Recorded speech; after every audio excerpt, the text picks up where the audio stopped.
Welcome to Everything Money. In this video, we will discuss the 5 books that we really enjoy and recommend you guys read if you're looking to be a value investor like us. The books we're talking about is The Psychology of Money, Richer, Wiser, Happier, The Millionaire Next Door, Good Stocks Cheap, and The Intelligent Investor. We'll get into all 5. We'll show you how our mindset is around these books, why we recommend them, and we'll dabble in looking at how you can get into our exclusive community.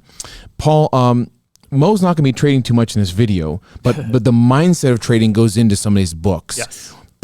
I mentioned the books just now, but we talked about prior to the show is The Millionaire Next Door. We have 2 different approaches on this book.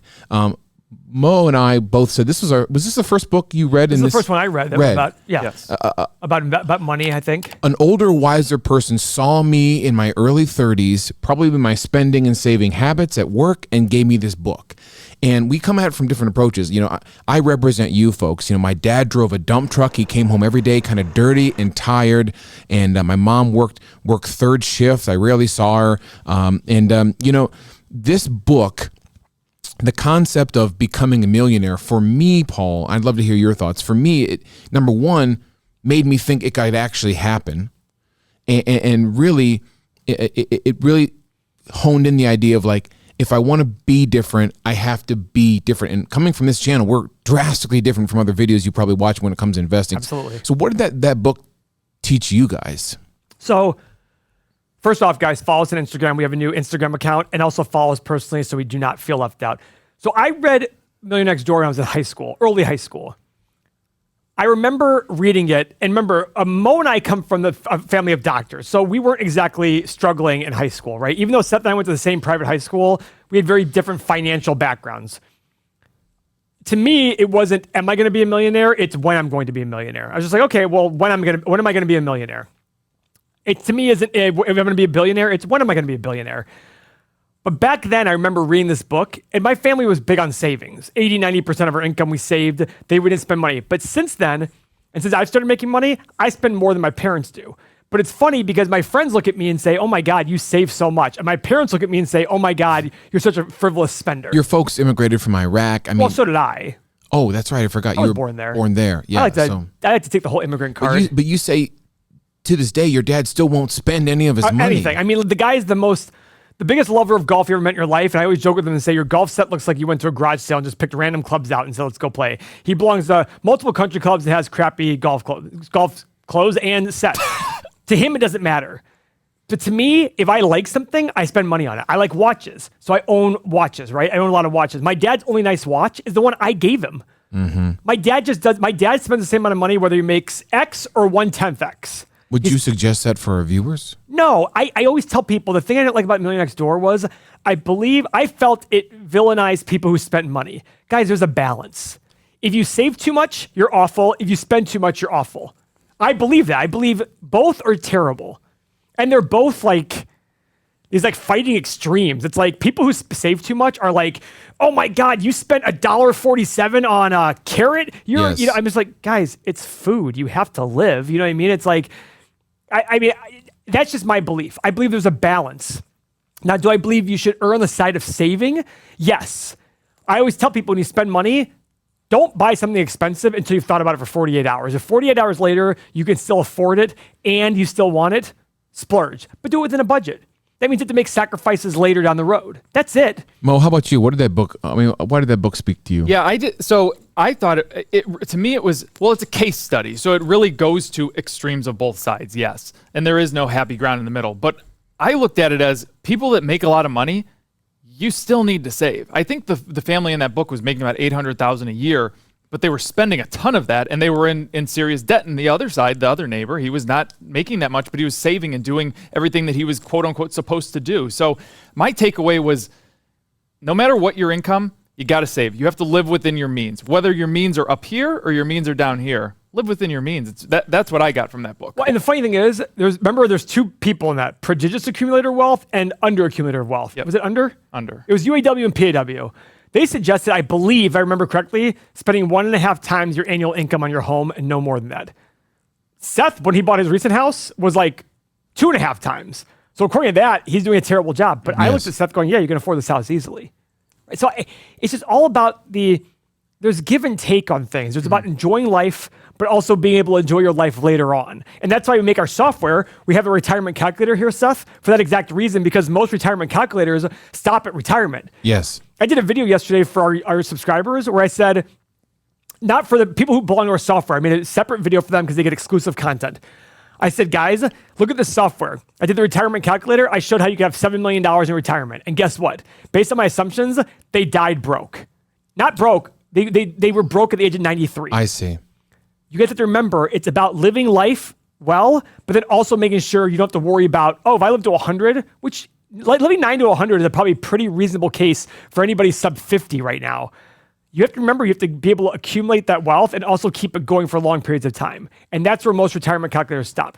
That's where the Millionaire Next Door, the thing I like about it is it's about being conservative, because if you're conservative your entire life, it's gonna be hard for you to go willy-nilly in retirement and just start spending money. Yeah. That's my take on Millionaire Next Door. This mindset, the mindset that we've loved of late is the psychology of money is Best the second book that we've just absolutely loved. And it talks about like the process of ideas of building wealth and being happy with that wealth, Paul. Why does this book speak to you so much, to the point where you and Mo have gone live to our community? This is the first book you should read.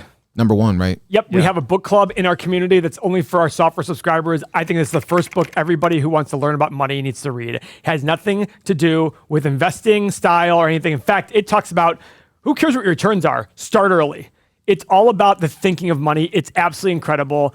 This guy deserves all the credit in the world. We've emailed him 87 times between us. He's never responded to say he'll come on the show. We have 100,000 subscribers, pal. Come on. So I love this book. The book club is incredible. People love it for it. It's just an incredible book. It's a very easy read, and we really suggest you can actually click below and buy the book. And the book that came out that we absolutely love as well this year, Paul, this book changed my life. I mean, reading Richer, Wiser, Happier by William Green. We are actually blessed enough, #blessed enough, to be interviewing the author of this book in late November, Paul, which is this month.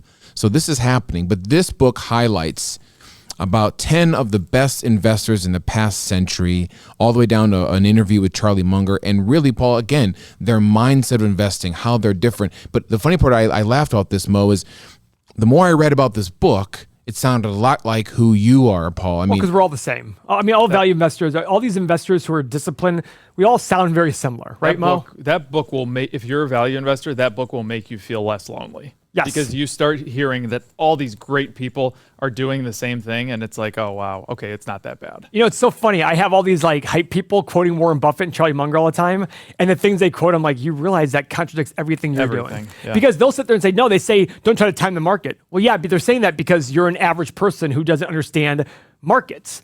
I'm not saying it's time the market, but I'm sitting there saying I don't buy when the markets are expensive. These guys are great these guys are okay being out of the market for years. Warren Buffett closed his partnership in the late 1960s because of no assets to buy. He's like, there's nothing out there. Everything's too expensive. And by the way, we are 40% more expensive today than when he closed his partnership in the late 1960s because of no buys.